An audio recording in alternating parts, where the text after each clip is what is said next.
Queridos amigos y hermanos en la fe, vamos a continuar meditando en la tercera epístola de Juan el Apóstol. Vamos a mirar, el tema que miramos son los tres personajes que sobresalen por sus características muy peculiares cada uno. Vamos a leer hoy, tercera de Juan, versículos 9 al 11. Yo he escrito a la iglesia, pero Diótrefes, al cual le gusta tener el primer lugar entre ellos, no nos recibe. Por esta causa, si yo fuere, te recordaré las obras que hace parloteando con palabras malignas contra nosotros. Y no contento con estas cosas, no recibe a los hermanos, y a los que quieren recibirlos se lo prohíbe y los expulsa de la iglesia. Amado, no imites lo malo, sino lo bueno. El que hace lo bueno es de Dios, pero el que hace lo malo no ha visto a Dios. Contrastemos estas palabras con las que escribió el apóstol Pablo en la carta a los Efesios capítulo 3, el versículo 8. A mí, que soy menos que el más pequeño de todos los santos. ¿Qué concepto que tenía el apóstol Pablo de sí mismo? ¿Qué evaluación hace él de su propia persona? Y llega a entender que así como era el jefe de los pecadores, porque dijo palabra fiel y digna de ser recibida por todos, que Cristo Jesús vino al mundo a salvar a los pecadores, de los cuales yo soy el primero. Así como tenía el concepto de ser el más grande pecador, también tenía un concepto de ser el más pequeño de todos los santos.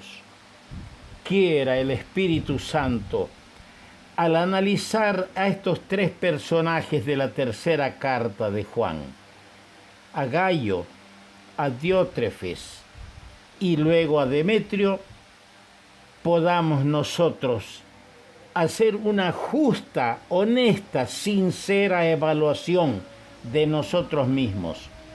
Hacer una mirada no solo a nuestro alrededor, mirarnos en el espejo de la palabra, la cual nos permite hacer una mirada introspectiva de nosotros para descubrirnos. Y no hay mejor cosa, amado hermano, amada hermana, que descubrirnos en la presencia del Señor. Ahí nos vamos a ver tal cual somos y vamos a procurar vernos como el Señor nos ve. Que Dios nos enseñe y que nos dé la gracia de poder ser mansos y humildes.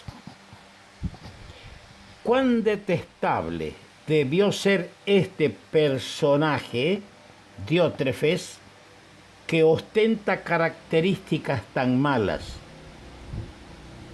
Cuando pensamos que su biografía nos es presentada por el apóstol del amor, fíjese, estas palabras que hemos leído las escribe el apóstol del amor, el apóstol Juan. Se destacan algunas cosas que es bueno consignarlas, sacarlas para que sean contempladas y que nadie pretenda imitarle. Por eso, a continuación de lo que dice de Diótrefes, el apóstol dice: amado, no imites lo malo, no imites a Diótrefes, imita lo bueno, porque el que hace lo bueno es de Dios, pero el que hace lo malo no ha visto a Dios. vamos a ver por lo menos 5 cosas respecto a este personaje que nos ocupa, Diótrefes. Primero, este aparente guía en la iglesia, digo así, aparente guía en la iglesia, tenía ambiciones malas, ambiciones carnales, asumiendo una postura y un señorío sobre la grey, pretendiendo usurpar el auténtico señorío de Cristo. ¿Cómo deberíamos darnos cuenta de esto?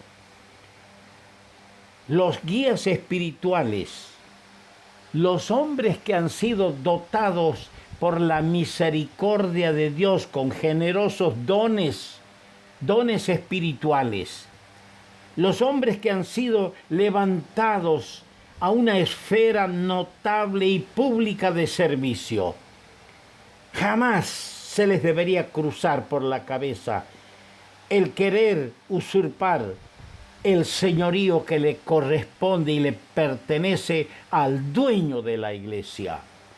Ningún anciano, ningún guía espiritual, ninguno que tiene el don de pastor, el don de maestro o de evangelista, ninguno de ellos ha comprado a la iglesia con su sangre.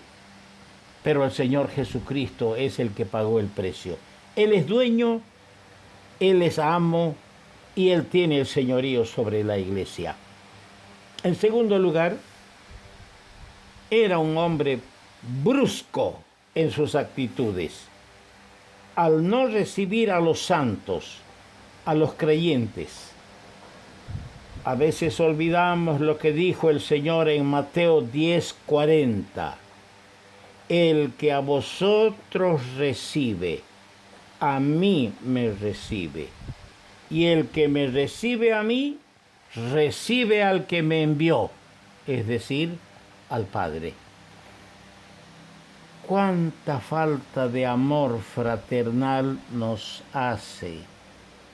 Cuánto debemos aprender de Gallo lo que es y significa para el Señor la hospitalidad dada a nuestros hermanos.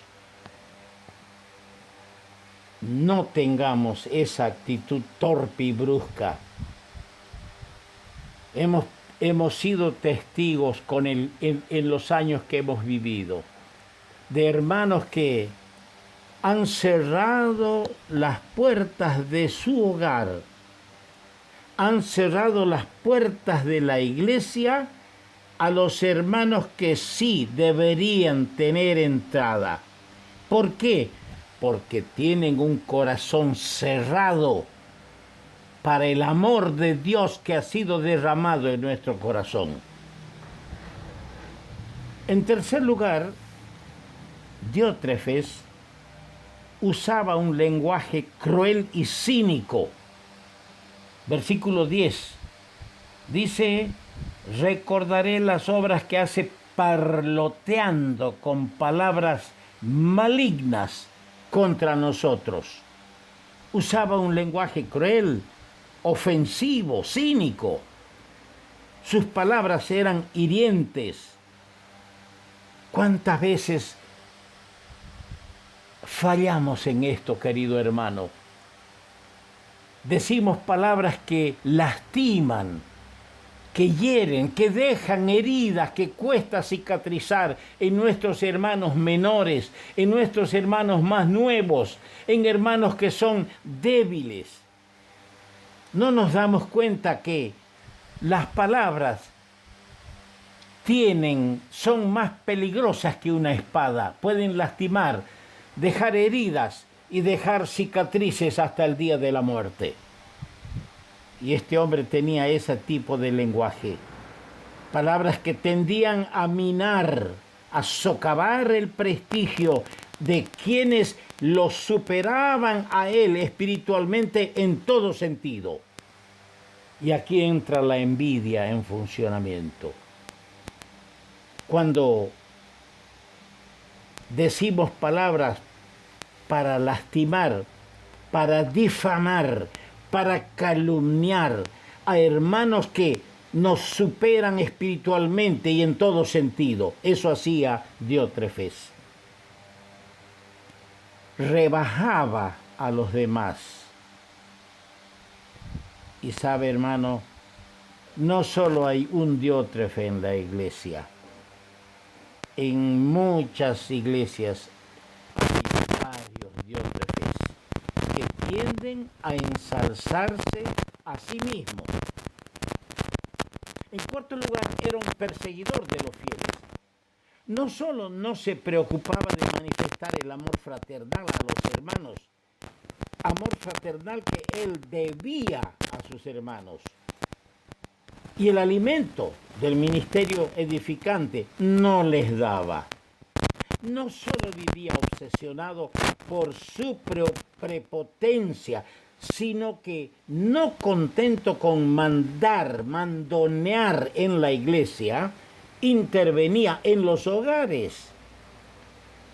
Y a los que quieren recibirlos, dice el verso 10, se lo prohíbe. Además, disciplinaba injustamente a los creyentes. Y eso se deduce de la frase, y los expulsa de la iglesia. ¿A qué extremos puede llegar un hombre cuando está gobernado por el viejo hombre, por la vieja naturaleza? Esto posterga y rezaga la obra. Esto va formando nuevas generaciones con ese carácter, con ese instinto, con esa manera de ser. Y eso lo hemos visto en algunas iglesias. En quinto lugar, bien lo define el apóstol cuando al revelarlo como un mentiroso, lo define como un obrador del mal. Y por lo tanto, quien procede así, dice el versículo 11, no ha visto a Dios. Y para respaldar estas palabras leo 1 Juan 4, estas mismas palabras del mismo apóstol, 1 Juan, el capítulo 4, unas 2 hojas más atrás, y los versículos 20 y 21. Si alguno dice, yo amo a Dios, si usted o yo, o alguno de los que me escuchan dice, yo amo a Dios, y aborrece a su hermano, es mentiroso. Pues el que no ama a su hermano, a quien ha visto, ¿cómo puede amar a Dios a quien no ha visto? Y nosotros tenemos este mandamiento de Él. El que ama a Dios, ame también a su hermano. Qué palabras más solemnes.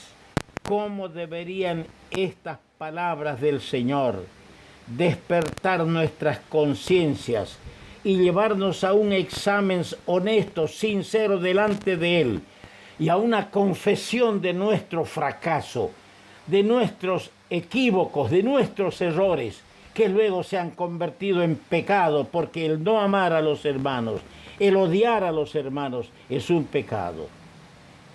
¿Y cuántos hombres con estas características hay en las asambleas? Y por ese comportamiento, por esa conducta, por esas cosas feas, la obra está rezagada, la iglesia está postergada y no vemos frutos para la gloria de Dios. Despertemos, hermanos, reaccionemos y volvamos al Señor con humildad.